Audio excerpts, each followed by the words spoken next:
Join us as we go beyond the pixels in the Gamer's Edge podcast, the podcast that takes you behind the scenes of video gaming. In each episode, we transcend the boundaries of mere pixels, immersing ourselves in the very essence of gaming and esports. Exclusive interviews with rising stars poised to redefine the industry, conversations with seasoned veterans sharing their tales of triumph and tribulation, insights from coaches and commentators who breathe life into every battle, as well as industry leaders that create the heartbeat of esports. Whether you harbour dreams of becoming a professional gamer, are a devoted fan eager to explore the hidden narratives, or simply find yourself captivated by the intricate workings of gaming and esports, the Gamer's Edge is your front row ticket. So fellow gamers, let's unite and explore. For in the dynamic landscapes of virtual competition, the Gamer's Edge podcast is your beacon, guiding you through the labyrinth of gaming excellence. So get ready for a thrilling adventure through the virtual arenas, where victory, camaraderie, and endless adventure await. What is going on, guys? What is going on? Welcome into another episode of the Gamer's Edge podcast. Hopefully you enjoyed last episode, but we're going to be bringing you another great one. This time we're going to be sitting down with PJ Bannon. Of course, Paul, thank you so much for coming on. And if you don't know Paul, you better get with it, because the man is putting out bangers. And I'm talking about his latest book here, the Esports Fundamentals, the comprehensive guide to Esports Fundamentals at that. And having looked through this, I've gotta say kudos, because there's things that back in the day we didn't have a full grasp on, the teamwork, camaraderie building, and stuff like that. Me and my buddy that I still play with to this day, that I used to play with competitively, we would call it the in and out. And you even go over the duo strats of, go in, when you have to reload, you come back, your teammate slides forward. You go through a lot of that in this book that you don't even think about. And especially back in the day, it was, you're just going out into pubs and trying to pub stomp as a warm-up, or for Call of Duty, you're shooting bots. But you actually go over strategies in this book for aim training and stuff like that. Mm-hmm. So there's a lot of stuff in here that I do want to touch on. But before I even do that, go ahead and I will pass the mic over to you, let you kind of introduce yourself here a little bit, and then I'm going to jump into the first question for you. Cool. Appreciate it. Yeah. Thanks for, digging into the book. It's really kind of like a collection of things that I've noticed and wanted to bring to the forefront of esports training, especially for younger or newer players for quite some time. And, it took a while to bring together, but finally released it last year with the help of a couple doctors are involved to help with some of the physical training aspects. So yeah, glad to be here. And that is Tom and Amy. I'm gonna Sis. butcher the Sins. Thank you. I was like, I don't want to butcher their last name. Yeah, it's a tough one. Yeah. Well, I'm gonna jump right into the first question here. Sure. Now, this book aims to provide a practical insight for both coaching and players. So what inspired you to write this book? And I did notice that you did dedicate it, of course, to your brother. Yes. So was that just because of the journey that he's been on with you, and being as you said, your kind of guinea pig for all this? Yeah, I'll start with the brother dedication. Really anything that I want to try out or, get his take on, he'll even start a brand new game to try something that I have like a question about. So he's such a good, helpful brother in that sense, and I felt dedicating the book to him was the least I could do to thank him for helping me in terms of getting my coaching thoughts together. So yeah, he was very helpful with that. In terms of why I wrote this, there's a lot of different material out there to help train people who are new, or I'm going to put on quotes because I hate this word, but bad is a word, but that's the least descriptive word in the world, but you know what I mean when I say that. Bad at a certain thing that'll help you improve at that specific thing. But what there is almost no content for is skill building for players who are brand new to competitive games, or just brand new to playing on a team or brand new to any sort of team activity, because esports is kind of an introductory point for many kids, as we know, who may not be into traditional athletics. This is an entry point to them for team-based competitive activities. So I kind of wanted to provide a way for people to get into this world in a very thoughtful and organized way, because there's no material for that. So that's really where this was born. Cool. And you kind of mentioned something here as someone that works with the team. And I've had two other conversations, one with Greg from Luminosity. And when they brought in Cheese for Rocket League, he said it was the team dynamic and his willingness to learn. And then talking, of course, with Ash's complexities, Halo coach and stuff, his biggest thing was, I may get a kid to try out and he's going to top frag or be top of the kill board every time, but he's out there kill hunting instead of working with the team, so we lose. So having, these younger players realizing that being the top killer in the lobby doesn't always necessarily mean you're the best teammate and you're going to win. And I think that's hard for a lot of these guys to wrap their head around. And I know you touch on it in the book, and Yeah. that right there, that being a part of the team, it is huge, at least in my eyes, for me. Oh, definitely. And there's a specific passage of the book that covers exactly that scenario where, I go into the mathematical detail, if you will, of the scoreboard where, if someone's on top with 20 frags and you lost all of the rounds that all those frags happened, there's someone on the bottom of the leaderboard with 6 frags and they were 2 1 rounds of, 1v3 clutches. Certainly the player who got more frags has an impact in some parts of the game, depending on the game you're playing. Maybe it's in the economics of the team, of the opponent, sure. But the person who has 6 frags won you 2 rounds. So, I mean, it depends where your value is, right? And the whole point is it's not clear what is better in this scenario. Would you rather specifically win rounds, or would you rather deal overall damage but maybe lose rounds and not be able to finish them? So that question is valid. You did mention here, the team's economics and everything like that. I come from Call of Duty and Halo. Mm-hmm. And a lot of what we see now with Overwatch and stuff like that, you have like buy periods in between matches and stuff like that. So I do see where getting a lot of kills can keep a team from gaining the money flow, I guess you could say, in order to buy stuff. But it can also, we see, again, I come from Call of Duty, but we see a guy like Shotzi from Optic. He may be mid or bottom frag, and a lot of people don't personally like his playstyle. But now, since he goes around and he's so tactical with his movements and stuff like that, it's hard for a team to game plan, and you have to completely change your style. And Yeah. I want to say I know it was later in the book. I want to say it was part 4 or 5, maybe, where you go over the macro skills and the teamwork there. Yeah. And if that's the wrong part, I do apologize. But again, It's in there somewhere. That's kind of exactly what we've been talking about. And again, guys, right now, I'm going to do a plug for you. $10 on Amazon, and you can get this copy, and it's going to go over all of that for you. And it's very, very great stuff. Again, coming from Halo and Call of Duty, I can still even use the stuff that he talks about in here, where he references Valorant and CSGO mainly in the book. Everything, if you're a shooter player, can be utilized in here.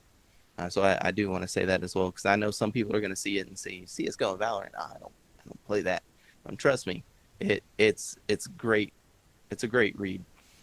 Thank you. Appreciate that. Yeah, one thing I want to get across is, there's a book called The Inner Game of Tennis, where the author goes over, I'm going to be talking about tennis, but you can apply this to any sport.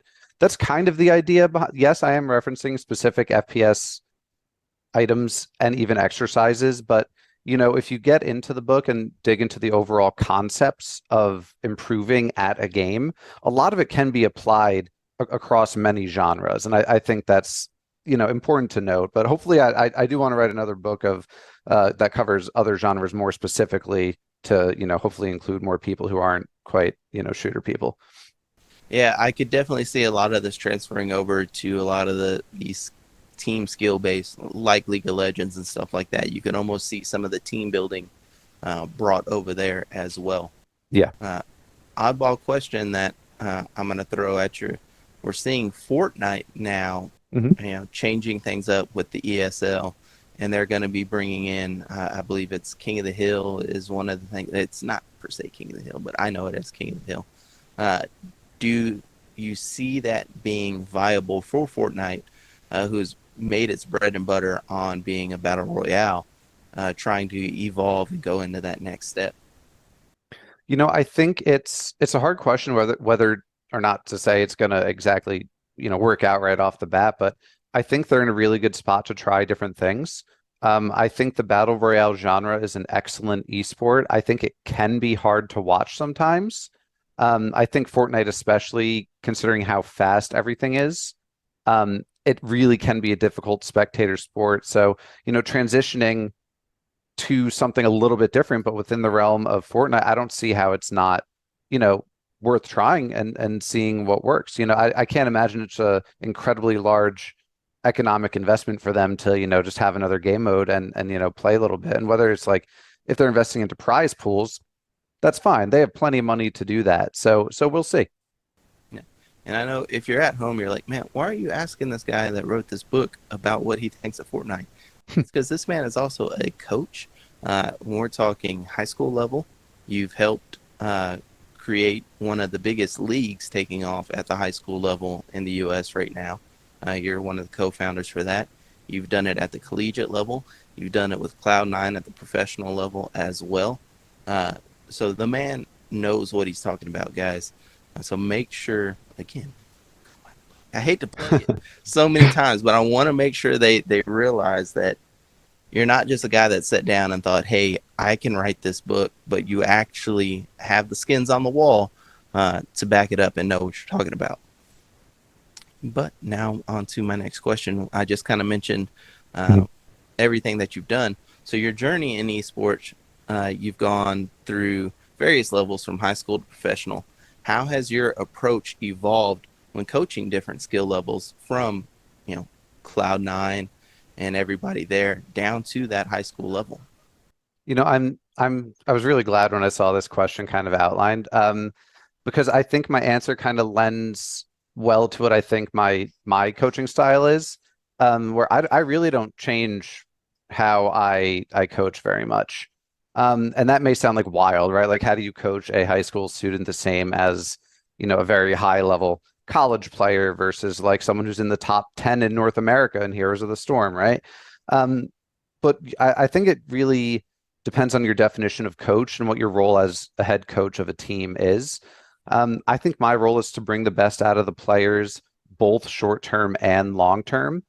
And that means different things for different people, but overall, my approach is the same. What can I do to help you understand how you need to improve? So a lot of my exercises involve self-analysis. If you notice at the end of every section of the book, there's like a break where I give you almost like homework, like, sorry, my teacher's coming out, where I have you go and do something. That's how I approach every single level. I'm like, hey, why don't you go back and watch yourself play 5 times? Give me 5 things that you notice are consistent, that you mess up or that leads to a lost round that was your fault in a specific game or something, right? And, that's just an example. There's a million different self-analysis exercises you can do. You can do that at any level, and it improves anyone. At anyone. The way I look at it is, if you're helping a baseball player, if you take a video of a baseball player swinging a bat and then you go over that video with that player, if they're 4 years old, if they're 26 years old and in the MLB, anyone can learn from it. anyone can see the things that they're doing and apply it in a way that, can help them improve next time. So that's kind of my general approach to things. Um, of course, there are some differences in terms of ego level. When you get to various levels, typically the high schoolers don't have too much of an ego because they, aren't quite as highly ranked. Some of them are, and those egos are the worst, but there's ways to deal with that.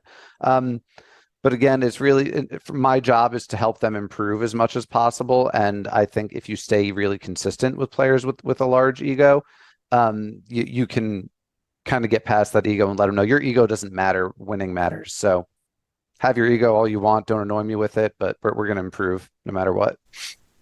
Yeah, I was about to say the fact that you were like the high school has the least bit of ego. I was like, I've met some of the U18 players, and some of them can not most. I will say most keep a level, but I've met a few that have.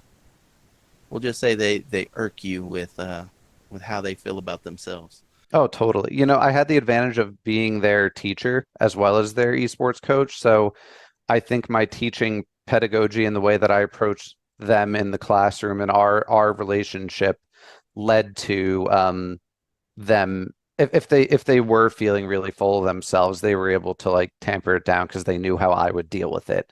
And that being said, very consistently is how I deal with it. I'm not like mean or anything. I just have very clear, there's one very old school educator. His name is Harry Wong.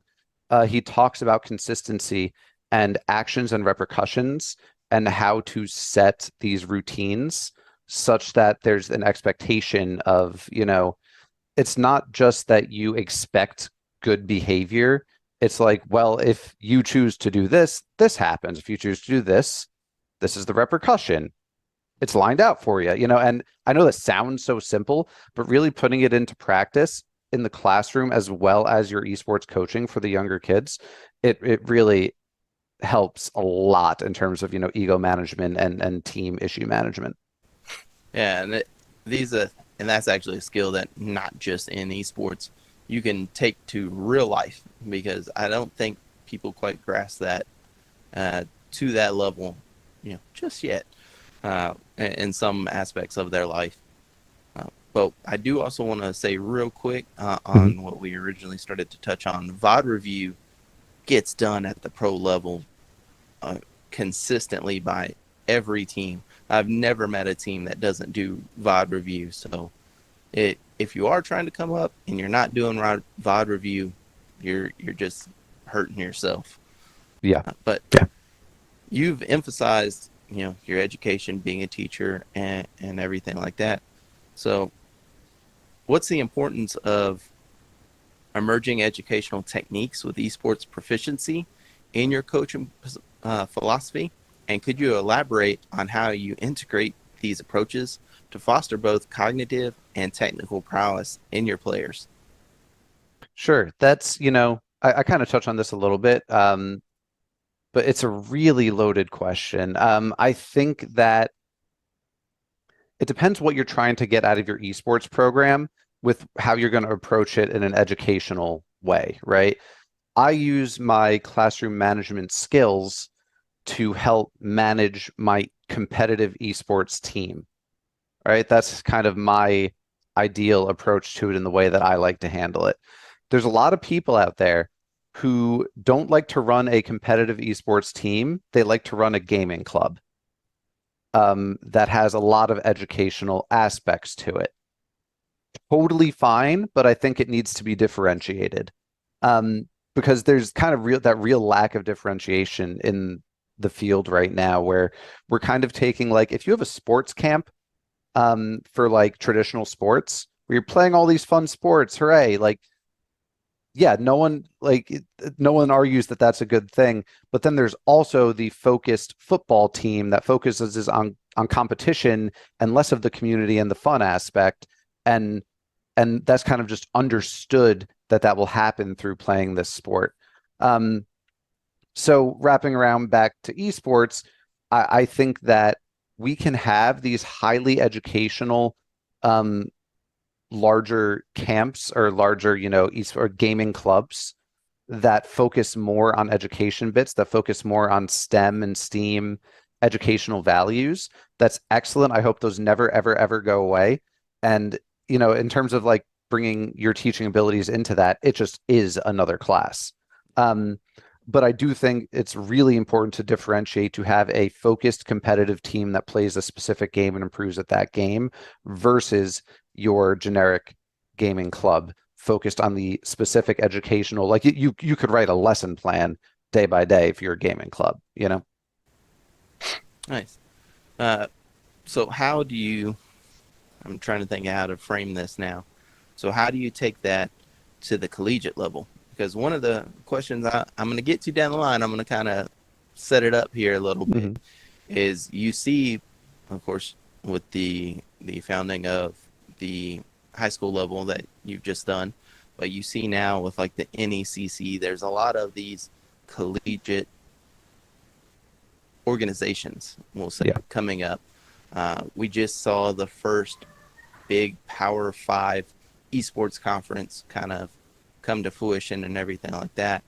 So some of these clubs are getting out into this world. So how do you take the teams that are actually wanting to be teams at the high school level and into the collegiate with the, I guess you could say, lack of chance to continue going forward?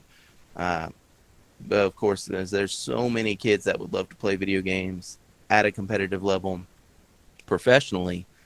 So how do you continue to build upon that and hope to grow at the high school, then the collegiate, and potentially maybe, hopefully one day, they'll start branching and expanding esports and everything like that. But how do you keep them motivated into going forward?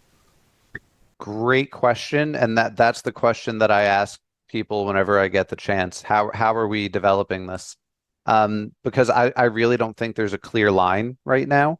And there is a line for traditional athletics, right? If you're a good football player, you can just keep going. You can just keep playing football until you hit pro at whatever level you're at. That just kind of doesn't really exist. We don't support that in the education realm right now.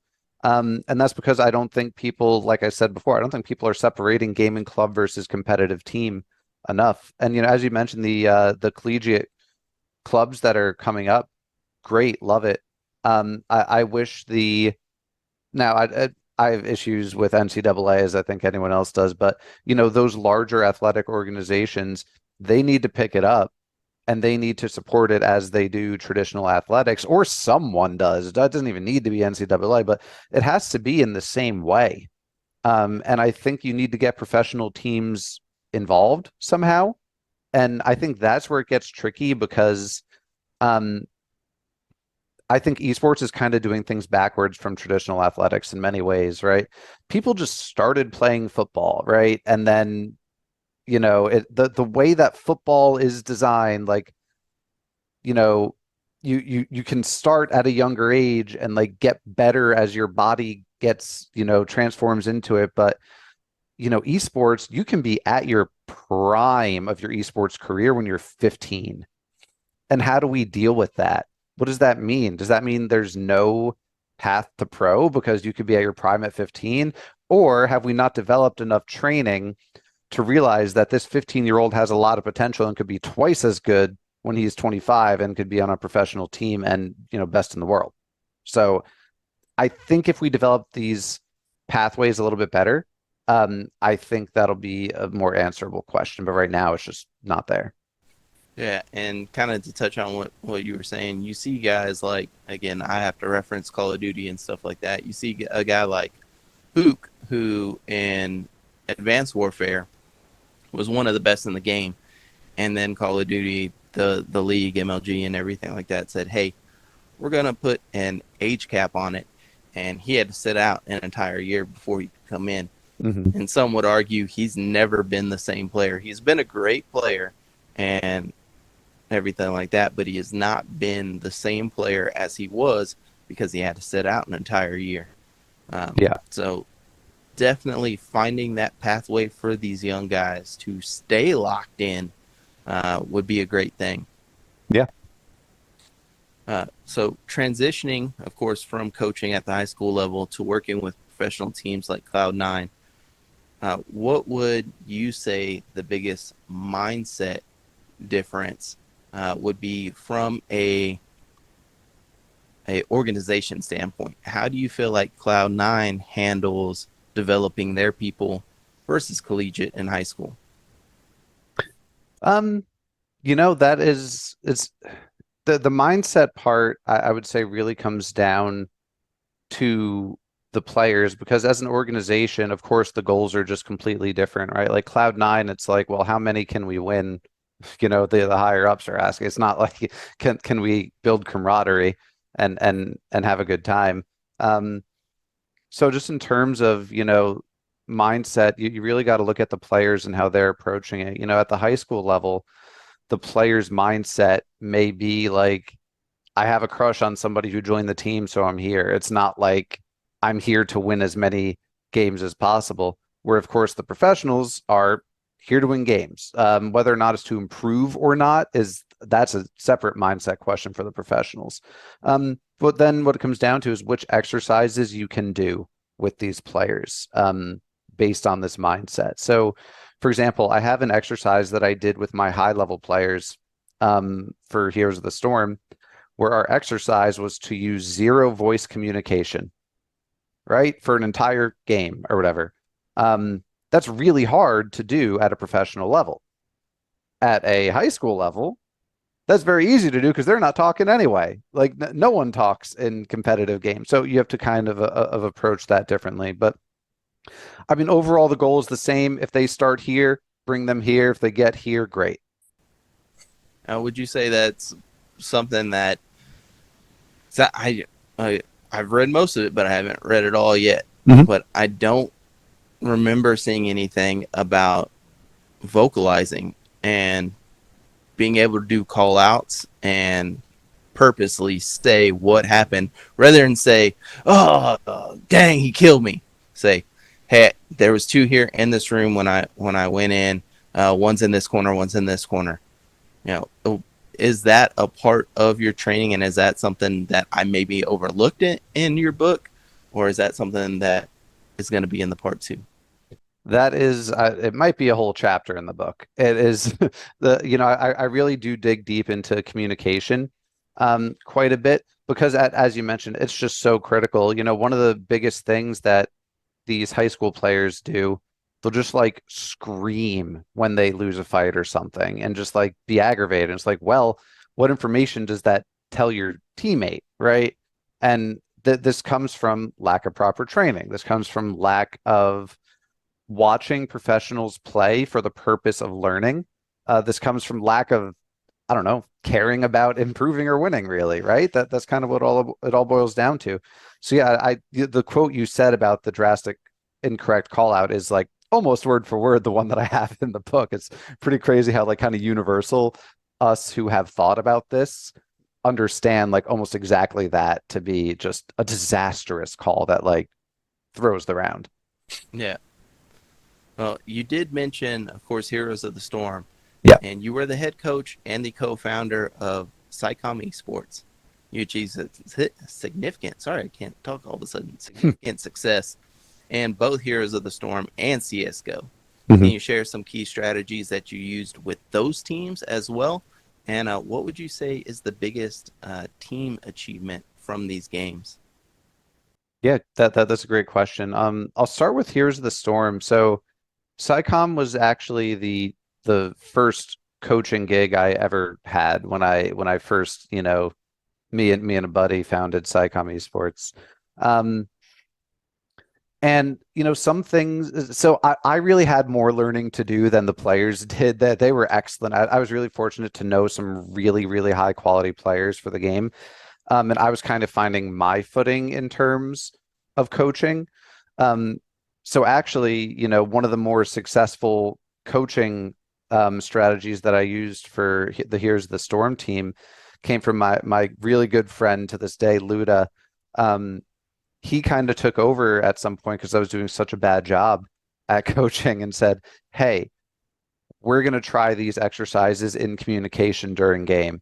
and see what happens, right? So a lot of there's some ideas in the book that I take pretty much straight from him in those kind of communication exercises where typically we have an in-game leader who's very vocal and everyone will chime in depending on what they have to do. One thing he recommended is, hey, in-game leader, his name was Fate, don't say anything, right? You, support player who never says anything, not never says, who isn't the in-game leader. You're the in-game leader for this, right? And just that alone, that kind of switch was a really successful way for the other players on the team to see how the support players saw the game. And I think that's really critical. Well, for the professional players, that is very critical. For high school players, they may not really care how the other person thinks about the game. But yeah, for SciComm Esports, though, that was fantastic. All of a sudden, the other four players were like, wow, I wouldn't have thought that you would have thought to take Dragon at this point. That's crazy. Why would we do that? But, then they talk it through and see it from his perspective and see what the outcome was or what the potential outcomes were. And it's just a really good way of looking at the game differently. In terms of Counter-Strike, that game was kind of less explored for SciComm, but it was still, our second game. We got pretty far into ASEA main, making as far in playoffs in main. And for those who don't know the format, main is like the second highest amateur level in the ASEA league, I believe, and then Premier is the next one, and then the professional level, which is all the giant names that So, really kind of the same ideas, but this Counter-Strike team was already pretty well established. And as I mentioned, I was kind of a newer coach at the time. So I really kind of let them do their thing and just made sure that they were VOD reviewing. But overall, they were actually pretty good about doing their own VOD reviews and doing their own practices really thoroughly, which is, a big part of their success. Yeah, and that really shows that they actually wanted to improve and take it seriously. So that's yes, a big plus. I've been on teams where it's like you have to drag people into Discord calls and stuff like that to go over things. They just want to show up when it's playtime. It's like you wonder why we're losing. Yeah, this is why. Yeah, definitely. You've also on top of SciComm, you've coached at Weehawken? Yes, Weehawken. Yes. Yes. You've also done St. Peter's University. Mm-hmm. What were the common challenges that you faced between all aspects of the coaching at these levels? And was there anything that you could go back and kind of redo? Oh yeah, we'll get to the redo. There's plenty, but yeah, it was interesting because Weehawken is pretty close to St. Peter's, and also at the time, you'd mentioned I founded the high school league for the county through Helix Esports, the land center that is in North Bergen, New Jersey. We got a bunch of schools to compete in the high school league in these surrounding areas. So really, I knew all of the esports players before they got to St. Peter's, and I said, "Hey, I'm going to give you a scholarship to come and play for me on the esports team at St. Peter's." So my challenges at the collegiate level may be quite different than people who don't like have their kind of pick of the of the athletes as they're coming up through high school. Yeah, but overall, I think. One thing I touched on before is the consistency I like to show in my coaching. And so I think that my high school players knew exactly what to expect of me and what I expected of them. And considering how many of these athletes came from the high school level to the collegiate level that already knew me, I would say it was really kind of similar. Once we got to the collegiate level, of course, it was way more, I'm going to say serious. Just in terms of like, hey, we are here to win this championship for this league.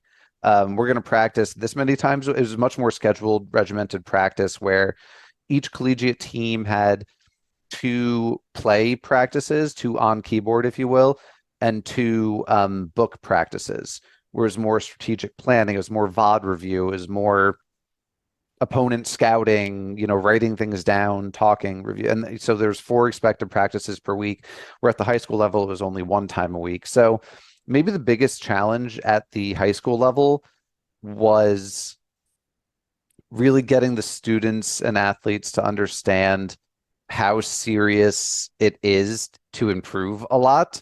Um, the high school players would rarely increase rank throughout a season because the practices are once a week. Well, what can you like really do once a week? But at the collegiate level, one story I like to tell is the Rainbow Six Siege team. We started a season.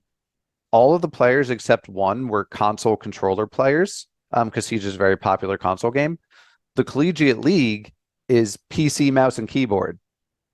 So they quickly had to shift over and learn basically from ground, like from scratch, how to play this game that they knew, but on a completely different way of playing. And so one of I think, my proudest achievements was that team started the season completely brand new, ended the season with an average gold platinum rank. So that to me was like, great. What I'm doing is working then, and everyone is buying into it, which was the biggest part. Yeah, I will say the craziest part about Siege for me is I remember when it first came out, that first like Worlds, they had a PC and they had an Xbox side because it was so popular. But then Yeah. after the first year, they just did away with the Xbox side for some reason. I never understood it because it's even still right now such a big console game. Yeah. I'm really not sure why either, but they made the choice and they stuck with it. So Yeah. Well, of course, you mentioned here the Hudson County High School Esports League, Mhm. uh, which is the one that you helped co-found here. How do you see the landscape of esports evolving with educational institutes, and what opportunities do you envision for students? Not just gaming, but could we see this?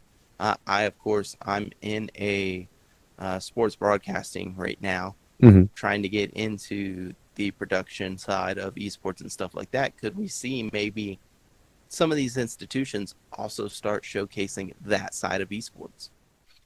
Yeah, totally. I would love for that to happen. One of the big reasons I started the Hudson County Esports League was because I wanted there to exist the type of competition that I thought should exist around the country for esports. Um, we got two teams in at a time, and almost tennis style, like tennis match style. They'd play individual games, right? Our Fortnite team would play their Fortnite team. We'd get points for the winner. Overwatch versus Overwatch, points for that. And then there'd be a winner at the end of the day for that competition day. Um, I think that should exist everywhere. I think we should do it that way and in a LAN center, get the teams together. The energy was just crazy. Um, and it does, as you said, provide so much opportunity for other students to get involved. If you look at traditional sports, there is student involvement outside of participating in the athletic activity itself, right? If you look, I played ice hockey, you would always get students involved with the scorekeeping, with whatever locker room management. Those were always students doing that. So I think that esports offers a lot of that. And, at the high school, we also had a broadcast journalism club and course. It would have been great to get those students involved, doing some of the stream and learning about that aspect of it. It provides so much opportunity for that while not taking away from the competitive esports aspect of what's going on. I think that's an important tack on at the end. Yeah, definitely. Um, I know we try and do 20, 30 minutes. I don't think I've had an interview go 20, 30 minutes yet, so I do want to appreciate, say thank you for hanging in here with me. Yeah, totally. uh, could you share a memorable coaching moment or success story that just encapsulates your philosophy and everything that you've, of course I'm going to plug it again, put into this book here? $10 on Amazon, guys.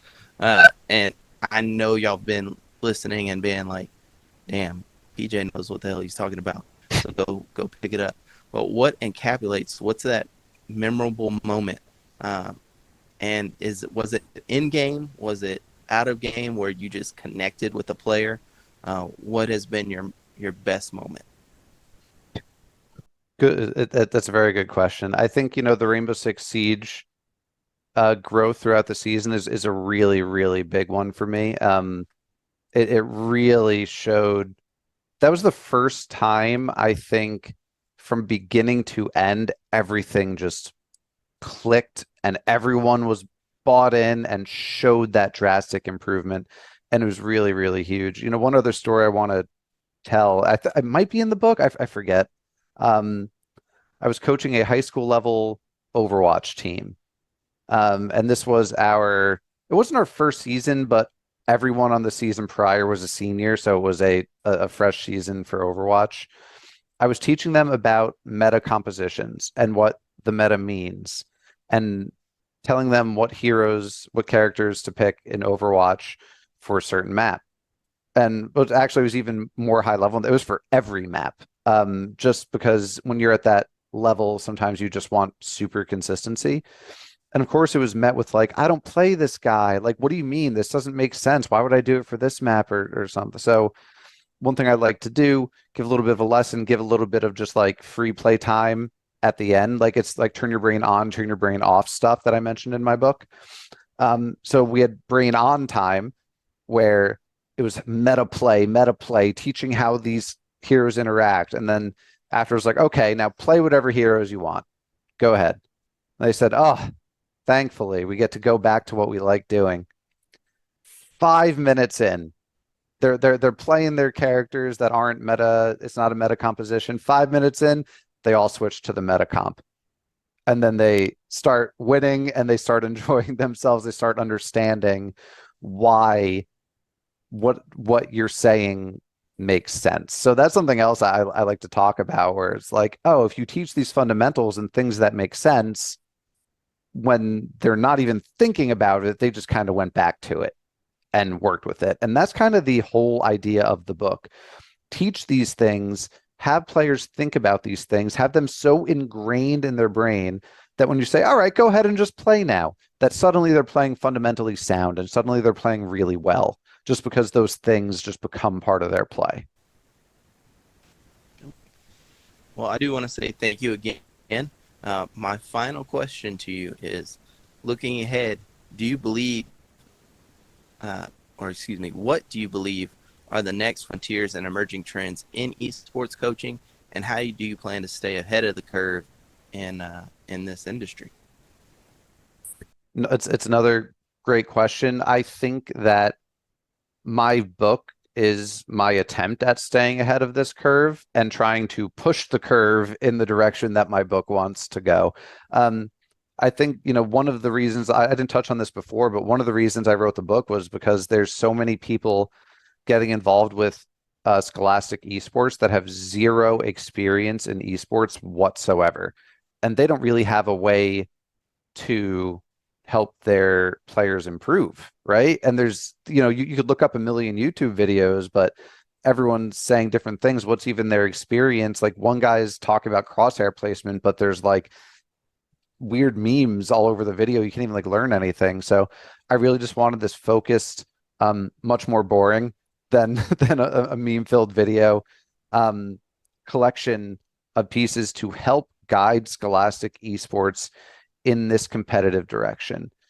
Scholastic Esports has the game club aspect and inclusion aspect, including everyone in getting the STEM and STEAM education aspect. Everyone is talking about that. Awesome. Keep talking about it. Let's also bring in what I'm trying to bring in the future, the stuff in this book, the competition part, right? When you're teaching a youth soccer team how to play a game, you don't just like sit back as a coach and just let them play or whatever. You give them drills to do stuff. And right now we don't have drills for esports. So I hope the future of esports and scholastic youth esports is implementing these drills that focus on fundamentals of, all games. I know I said that was the last question, but I'm going to touch on two things real quick. Sure. Another big thing in this book is you go over like physical stuff, like posture. Yes. As I get older, I get what I call gamer neck. And I'm like, golly, my neck hurts. And you talked about the importance of sitting upright and posture and stuff like that. And Yeah. I remember many moons ago, um, Optic put out an entire video of things they would do where they would be like, the wall would be behind them. They would bounce the ball and they would turn around and have to try and catch the ball to work on their eye hand coordination and stuff like that. We see so many players now, you know, issues with their hands and corporal tunnel and everything like that. And you go over some of that in the book as well.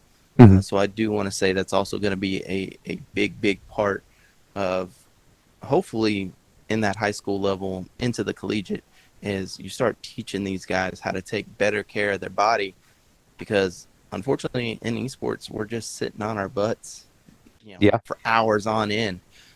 So that's not exactly the best thing for us. So we need to make sure we're doing, you know, the things outside of that to improve our health and make sure that the things that we need to do this stay good.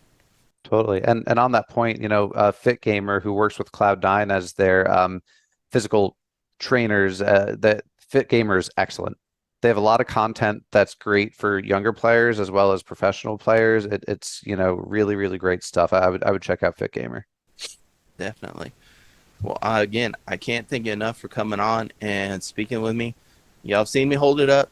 Y'all have seen Paul hold it up. Make sure you go check it out. It is a great read, especially if you are in that U18 or emerging. Maybe you're on a challengers team looking to get a little bit of an edge. Go check it out.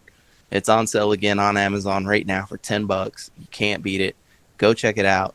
And hopefully we're going to start seeing this make its way into the high school and collegiate, academia. Uh, my final thought is you made a great point on another reason why you wanted to do this. I've talked to other programs, other collegiates. Of course, I'm in my 30s as well. So uh, I've talked to a lot of the collegiate level, and where they may have a director who is in charge of their esports, they have a student who is running these teams, multiple teams, and their captain is some 18, 19-year-old kid, and now their coach is another 18, 19. Maybe he's a senior, he's 22, 23, and he's trying to coach them. And we're seeing that a lot.